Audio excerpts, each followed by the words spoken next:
అందరికీ నమస్తే. సజ్జల రామకృష్ణారెడ్డి జగన్మోహన్ రెడ్డి గారి ముఖ్యమంత్రి అయిన నాటి నుంచి సలహాదారుడుగా ఈయన జగన్మోహన్ రెడ్డికి సలహాదారుడు అని చెప్పుకుంటూ ఉండేవాడు. అదేవిధంగా ఈయన ఏంటంటే అనేక సందర్భాల్లో ప్రతిపక్షాలపైన ప్రజలపైన నోరు జారి నోటికి ఏదొస్తే అది మాట్లాడాడు. మా ఓటర్లు వేరే ఉన్నారు, మాది ఇది ఉన్నారు అని ఈ విధంగా మాట్లాడేది సజ్జల రామకృష్ణారెడ్డి గారు. ఎగ్జిట్ పోల్స్ వచ్చిన తర్వాత కొన్ని విధాలుగా మాట్లాడుతూ ఉన్నారు. ఆయన అసలు ఏం మాట్లాడుతూ ఉన్నాడు అసలు సజ్జల రామకృష్ణారెడ్డి మనం ఒక్కసారి చూద్దాం.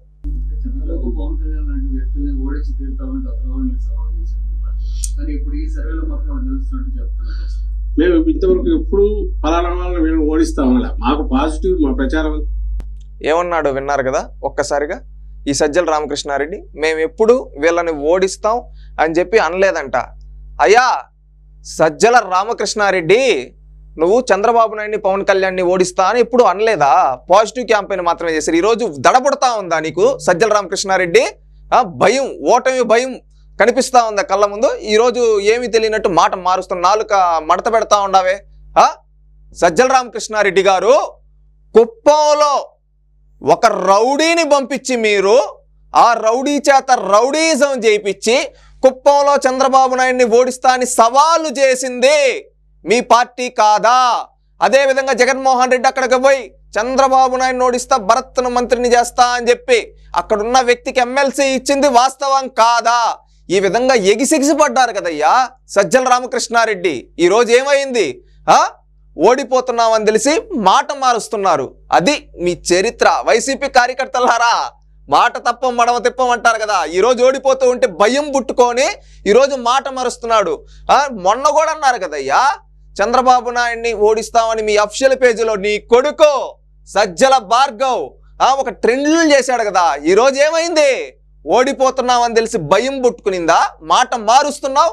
గుర్తుపెట్టుకోండి సజ్జల రామకృష్ణారెడ్డి గారు, చంద్రబాబు నాయుడు గారు గతంలో గెలిచిన మెజారిటీ కంటే అత్యధిక మెజారిటీతో ఈసారి కుప్పంలో గెలవబోతున్నాడు. కానీ మీ నాయకుడు జగన్మోహన్ రెడ్డి ఉన్నాడు చూడు, గతంలో గెలిచిన మెజారిటీ ఈసారి రాదు. ఏదో గెలుస్తాడో ఓడతాడో తెలియక భయపడతా ఉన్నాడు. అది తెలుసుకోవయ్యా సజ్జల రామకృష్ణారెడ్డి. నీ చరిత్ర చూసుకో. మీరు చూసుకోకుండా ఊరు మొత్తం అందరిని నేను ఓడిస్తా అన్నారు. ఆఖరికి ఏంటంటే ప్రజలు మిమ్మల్ని ఓడించి పారేశారు. అది తెలుసుకోండి సజ్జల రామకృష్ణారెడ్డి గారు. ఇంకొకటి, పవన్ కళ్యాణ్ గారి గురించి మీ పార్టీలో సోషల్ మీడియా వాడికా నుంచి అందరూ ఏమన్నారు? పవన్ కళ్యాణ్ గారిని ఎమ్మెల్యే గెలవమని ఈ విధంగా అని నోటికి ఏదొస్తే అది మాట్లాడింది వాస్తవం కదా. ఈవెన్ నువ్వు, మీ పార్టీ ఎమ్మెల్యేలు, ఎంపీలు, మంత్రులు అందరూ మాట్లాడారు కదయ్యా. ఆఖరికి జగన్మోహన్ రెడ్డి పీఠాపురంలో వెళ్ళి వంగా గీతా గారిని గెలిపియండి, వంగా గీతాని గారిని గెలిపేయండి. పవన్ కళ్యాణ్ గారి వ్యక్తిగత జీవితం గురించి, ఆయన భార్యల గురించి, మహిళల గురించి కించపరిచి మీ నాయకుడు జగన్మోహన్ రెడ్డి మాట్లాడలేదా? ఈ విధంగా మాట్లాడలేదా అయ్యా? ఈరోజు మీకు ఎందుకు అంత భయం పుట్టుకునింది? దీనికి సమాధానం చెప్పండి. ఈ విధంగా సజ్జల రామకృష్ణారెడ్డి ఏ విధమైన దాంట్లో ఉన్నాడు చూడు. వైసీపీ కార్యకర్తలారా, ఏజెంట్లుగా పోయే వాళ్ళారా, జాగ్రత్తగా ఉండండి. ఎందుకంటే వీళ్ళు ఇప్పుడే మాట మారుస్తున్నారు. రేపు వీళ్ళ స్వార్థాల కోసం మిమ్మల్ని కూడా బలి చేస్తారు. ఇకనైనా మారండి వైసీపీ కార్యకర్తలారా. ఇదే సజ్జల రామకృష్ణారెడ్డి గతంలో చంద్రబాబు నాయుడు గారి గురించి, పవన్ కళ్యాణ్ గారి గురించి ఏ విధంగా మాట్లాడి చూసాం. ఈరోజు ఓడిపోతున్నామని తెలిసి మాట ఎలా మారుస్తున్నాడు చూడండి. రేపు మిమ్మల్ని కూడా వాడుకొని మిమ్మల్ని బలి పశువులను చేస్తాడు. కౌంటింగ్ ఏజెంట్లు చాలా జాగ్రత్తగా ఉండండి. ఇలాంటి వాళ్ళ మాటలు నమ్మి కౌంటింగ్ ఏజెంట్గా పోతే రేపు ఏదైనా వీళ్ళే చేసి కూడా ప్రత్యర్థులపై తోయడానికి మాటలు మారుస్తారు. అది గుర్తుపెట్టుకోండి వైసీపీ కార్యకర్తలారా. ఎందుకంటే వీళ్ళు పాము లాంటి వాళ్ళు కాటేసి చంపేస్తారు. పాలు పోసినా కానీ అది పాము ఎలా కాటేస్తుంది. ఆ విధంగా మీరు వాళ్ళ కోసం ఎన్నో త్యాగాలు చేస్తుంటారు.